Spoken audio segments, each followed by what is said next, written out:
Hello everyone, আসসালামু আলাইকুম। আপনারা সবাই কেমন আছেন? আশা করি সকলে ভালো আছেন।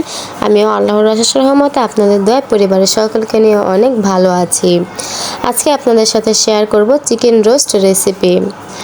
তো প্রথমে আমি চিকেনটাকে সুন্দর করে ভেজে নিয়েছি। এরপরে একটা ফ্রাই প্যানের মধ্যে পেঁয়াজ কুচি দিয়ে দিয়েছি। তো কারেন্টের চুলায় আমি চিকেন রোস্ট রান্না করব। এই তো দেখেন আমি এই জালটা একটু বাড়িয়ে নিয়েছি। যাই হোক, এখানে আমি দিয়ে দিয়েছি আদা রসুনের পেস্ট আর হচ্ছে জিরার পেস্ট। তো আদা রসুন আর জিরা বাটা দিয়ে আমি ভালো করে ভেজে নিচ্ছি।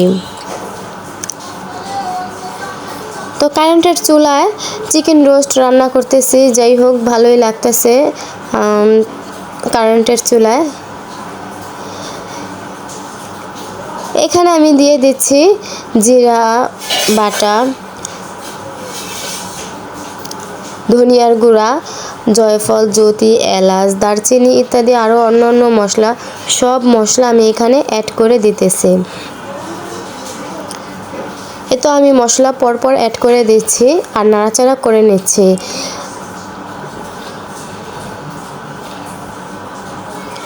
এখন আমি দিয়ে দেব হলুদের ফাঁকি, মরিচের ফাঁকি।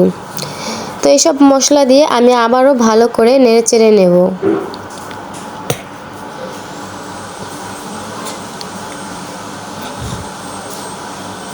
আর এই তো এটা হচ্ছে কিয়া ধনিয়ার ফাঁকি।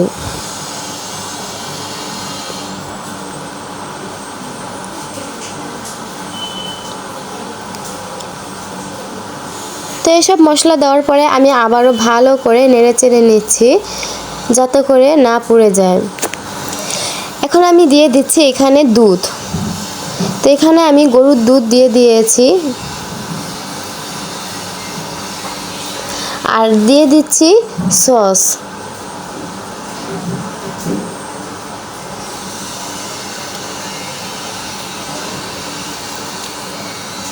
তো যাই হোক, এসব ভালো করে আমি আবারও নাড়াচাড়া করে নেব। একদম সুন্দর করে মশলাগুলো কষিয়ে নেব যাতে করে মশলা থেকে কোনো গন্ধ না আসে।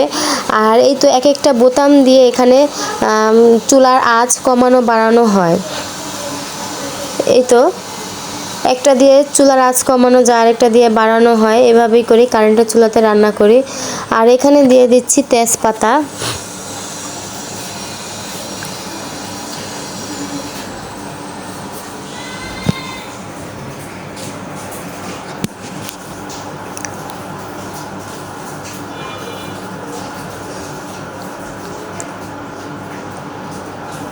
এবার মশলাটা একদম ভালো করে ভাজা ভাজা করা হয়ে গেছে। এ পর্যায়ে আমি দিয়ে দিচ্ছি পরিমাণ মতো পানি। তো পানিটা দেওয়া হয়ে গেছে। পানি দেওয়ার সাথে সাথেই আমি এখানে চিকেনটাও দিয়ে দিয়েছি। এখন ঝোলটা শুকিয়ে গেলে চিকেনটা আমি নামিয়ে ফেলবো। আর ভিডিওটি যদি আমার ভালো লেগে থাকে তাহলে অবশ্যই একটা লাইক দিবেন, কমেন্ট করবেন, শেয়ার করবেন, এমনকি সাবস্ক্রাইব করে আমার চ্যানেলের পাশেই থাকবেন। আর অলরেডি যারা আমার চ্যানেলটাকে সাবস্ক্রাইব করে দিয়েছেন তাদেরকে অসংখ্য অসংখ্য ধন্যবাদ। তো এই তো আজকে আমার চিকেন রান্না। তো কেমন হয়েছে অবশ্যই অবশ্যই আপনারা জানাবেন। আল্লাহ হাফেজ।